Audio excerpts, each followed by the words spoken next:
আমরা এমন একটা বাংলাদেশ গঠন করতে চাই যে বাংলাদেশে কোনো বৈষম্য থাকবে না। আপনারা সবাই রাজি আছেন, কিন্তু আমাদের স্টেজের লোকেরা রাজি না। কারণ আপনারা নিচে বসে আছেন সাধারণ চেয়ারে, ওনারা দামি চেয়ারে এখানে বসে আছে।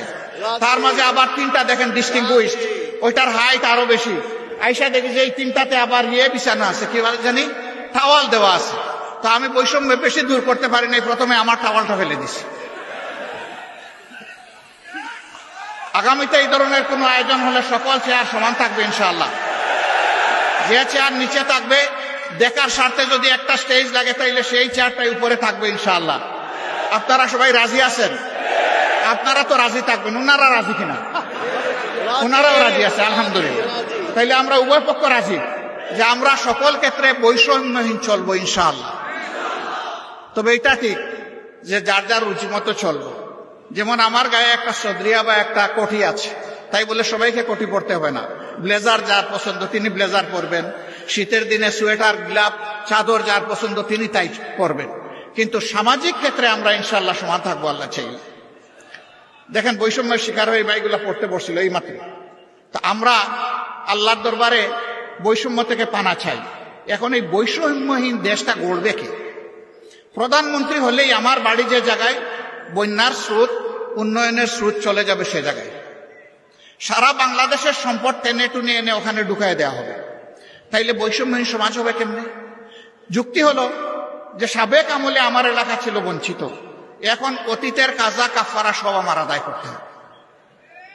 আমরা কথা দিচ্ছি ইনশাআল্লাহ আল্লাহ তাআলা যদি জনগণের মনে ভালোবাসা, আমাদের প্রতি সমর্থন তৈরি করে দেন, তাহলে আমরা এমন বাংলাদেশ গড়ব যে বাংলাদেশে প্রধানমন্ত্রীর জেলার আগে অন্য জেলাকে আগে চোখ দিয়ে দেখা হবে ইনশাআল্লাহ। তবে প্রধানমন্ত্রীর জেলাও বঞ্চিত হবে না, তারাও তাদের ন্যায্য অংশ পাবে ইনশাআল্লাহ। কারণ প্রধানমন্ত্রী হওয়ার কারণে ওই জেলাকেও বঞ্চিত করার কোনো অধিকার নাই। কিন্তু রাজার হস্ত করে সমস্ত কাঙ্গালের দুন চুরি, ওই চুরি করতে দেব না আমরা কাউকে। যদি আল্লাহ তাআলা আমাদেরকে এই সুযোগ দেন, আল্লাহ ভালো জানেন, প্রিয় জনগণ তারা বিবেচনায় নেবেন। যদি সুযোগ দেন তাহলে ইনশাআল্লাহ আমরা কথা দিচ্ছি যে আমরা দুর্নীতি করব না, দুর্নীতি হতে দেব না। বলবেন তার কি কোনো প্রমাণ আছে? একটু আছে তো ভাই। 2001 থেকে 6 সাল জামাতে ইসলামের যে দেশপ্রেমিক নেতৃবৃন্দকে খুন করা হয়েছে বিচারিক আদালতে, তারা তো 3 মন্ত্রণালয়ের দায়িত্ব পালন করেছেন। বলেন বাংলাদেশের কেউ কোনো দুশ্মনও আমাদের তাদের হাতে একটু দুর্নীতির গন্ধ লাগাইতে পেরেছে? পারে নাই। কেন? একটাই কারণ, তারা আল্লাহকে ভয় করে। আমরাও আশা করব যাদের হাতে আগামীতে দায়িত্ব আসে তারা যেন আল্লাহকে ভয় করে চলে। যদি আল্লাহকে ভয় করে চলে তাহলে আল্লাহর ভয় আর দুর্নীতি দুইটা পাশাপাশি চলতে পারে না। দুর্নীতি তখন দুর্নীতির মৃত্যু হবে এবং সুনীতির জয় হবে ইনশাআল্লাহ। আমাদের শিক্ষা ব্যবস্থাকে একটা কুড়া শিক্ষা ব্যবস্থা বানানো হয়েছে। মাস্টার্স, তারপরে গ্রাজুয়েশন, ওইদিকে কামিল, আলেম, ফাজেল, এই সমস্ত ডিগ্রি নিয়ে লোকেরা দুয়ারে দুয়ারে ঘুরে একটা ন্যায্য চাকরি পাওয়ার আশায়। 2টা কারণে পায় না। একটা কারণ হলো মামু এবং খালার ঠেলায় আর বাসে না। আরেকটা কারণ হলো সে যে সার্টিফিকেটটা নিয়ে এসেছে এইটা তার সার্টিফিকেটের সাথে তার কোয়ালিটি প্রমাণ হয় না। কেন হয় না? 2টি কারণে হয় না। প্রথম শিক্ষা ব্যবস্থা হচ্ছে নৈতিকতাবিহীন শিক্ষা ব্যবস্থা, বুকবাদী শিক্ষা ব্যবস্থা। এই বুকবাদী শিক্ষা ব্যবস্থা তাকে শিখিয়েছে বড় পণ্ডিত হয়ে সূক্ষ্মভাবে কিভাবে রাষ্ট্রের ধন চুরি করতে হবে। 2 নম্বর কারণ হলো চুরিটাও তো ভালো করে শিখবে, বুতা কাশি নিয়ে বের হয়ে গেছে, মানে ওখান থেকে জাগতিক শিক্ষাটাও ভালো নিতে পারে না। এই 2 জায়গাকেই প্রপারলি দেলে সাজানো হবে যাতে বাংলাদেশের শিক্ষা দুনিয়ার জন্য অনুসরণীয় হয়। এখন আমাদের দেশ থেকে দুনিয়ার বিভিন্ন দেশে লোক যাওয়ার জন্য পাগল হয়ে যায় শিক্ষার জন্য, উচ্চতর শিক্ষার জন্য। কিন্তু আমাদের দেশে লোক আসতে চায় না। কেন চায় না? এই দুর্বল শিক্ষা কেউ নিতে চায় না, এই জন্যই আসতে চায় না। এমন একটা শিক্ষার মডেল তৈরি করতে হবে যে দুনিয়ার মানুষেরাও যেন এখানে শিক্ষা নিতে আসে। এটা ছিল তো, এক আমলে তো ছিল, দুনিয়ার মানুষ তো এখানে আসতো, জাপাইয়া পড়তো, এমনি এমনি তো আসে নাই। এই দেশের এই অঞ্চলের কোয়ালিটি ছিল, এই জন্যই তো এসেছে।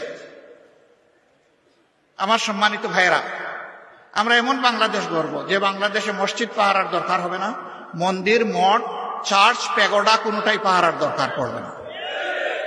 সকল ধর্মের মানুষ তার ধর্ম, তার কর্ম সে তার মতো করে চলবে, সেখানে কেউ হস্তক্ষেপ করার দুঃসাহস দেখাবে না। তবে এটা ঠিক, ধর্মের নামে কেউ অন্যের ধর্মের ব্যাপারে হিংসা এবং বাড়াবাড়িও করবে না। মাঝে মাঝে উস্কাইয়া দেওয়া হয় মানুষের অনুভূতিকে, এরা দুষ্ট যারা এটা উস্কাইয়া দেয়, এরা সুস্থ মস্তিষ্কের মানুষ না, এদের ভিন্ন এজেন্ডা আছে, এগুলো আমরা করতে দেব না। প্রিয় ভাইরা, এখানে আপনারা অনেকে ফ্ল্যাগ নাড়বেন, নেড়েছেন, হয়তোবা আবার নাড়বেন। দুটো ফ্ল্যাগ ছাড়া কোনো ফ্ল্যাগ এখানে উঠবে না। একটি বাংলাদেশের ফ্ল্যাগ আর একটা বাংলাদেশ জামাতে ইসলামীর লোগো সম্বলিত ফ্ল্যাগ। এর বাইরে মেহরবানি করে কোনো ফ্ল্যাগ এখানে উড়াবেন না। কারো হাতে থাকলে এটা নিচে রেখে দেবে। আমার সম্মানিত সহকর্মীবৃন্দ, এই যে বৈষম্যহীন দুর্নীতিমুক্ত একটা বাংলাদেশ গড়ার আমরা স্বপ্ন দেখি, যুব সমৃদ্ধ একটা সমাজ গড়ার স্বপ্ন দেখি, এই সমাজটা গড়বে কে? এই সমাজটা আপনাদেরকেই গড়ার দায়িত্ব নিতে। আপনারা বলেছেন যারা যে এক আল্লাহ, আমরা এক আল্লাহর উপর ভরসা করে সামনে এগোতে চাই, সাল্লাল্লাহু আলাইহি সাল্লামের দেখানো দুনিয়ার সবচেয়ে শ্রেষ্ঠ আদর্শ অনুসরণ করতে চাই। আমাদের নিজের জীবনে আগে এটা প্রতিষ্ঠিত করতে হবে। প্রতিষ্ঠা করার পথে অনেক সমালোচনা শুনবেন, অনেক বাধা আসবে। জামাতে ইসলামীকে বলা হবে এটা প্রতিক্রিয়াশীল শক্তি। জামাতে ইসলামী প্রতিক্রিয়াশীল হলে 15.5 বছর জামাতে ইসলামীর উপর যে অত্যাচার, যে নির্মম নির্যাতন, যে জুলুম হয়েছে, দল হিসাবে চিন্তা করুন তো এই ক্ষতিটা আর কার হয়েছে? 1-2 করে শীর্ষস্থানীয় 11 জন নেতাকে হত্যা করা হয়েছে। তাদের রক্তে ভেজা আজকের এই বাংলাদেশ। তাদের সহকর্মীদেরকে হত্যা করা হয়েছে, তাদের রক্ত ভেজা এই বাংলাদেশ। আমাদের প্রত্যেকটা অফিসকে সিলগালা তালাবদ্ধ করে রাখা হয়েছে। একটা মুহূর্তের জন্য আমাদেরকে ঢুকতে দেওয়া হয়নি, এটা অন্য কারো জন্য হয়নি। আমাদের নিবন্ধন সংগঠনের কেড়ে নেওয়া হয়েছে, এটা কারো হয়নি। শেষ মুহূর্তে দিশাহারা হয়ে আমাদেরকে নিষিদ্ধ ঘোষণা করা হয়েছে, এইটাও কারো হয়। হ্যাঁ, হয়েছে অন্য সকল দলের, সরকারের প্রতিপক্ষ আলিম উলামা সহ বিভিন্ন দল সহ মানুষ খুন করা হয়েছে, গুম করা হয়েছে, তা আমাদেরও করা হয়েছে। কিন্তু এই 4 জিনিস আর কারো করা হয়। কেন এত জ্বালা আমাদের উপর? ওই যে প্রথমেই বলেছি, বাংলাদেশ জামাতে ইসলামী পরীক্ষিত দেশপ্রেমিক শক্তি, বাংলাদেশের স্বাধীনতা সার্বভৌমত্বের ব্যাপারে কারো সাথে আপোষ করেনি, কারো সাথে আপোষ করছে না এবং ইনশাআল্লাহ কারো সাথে আপোষ করবে না।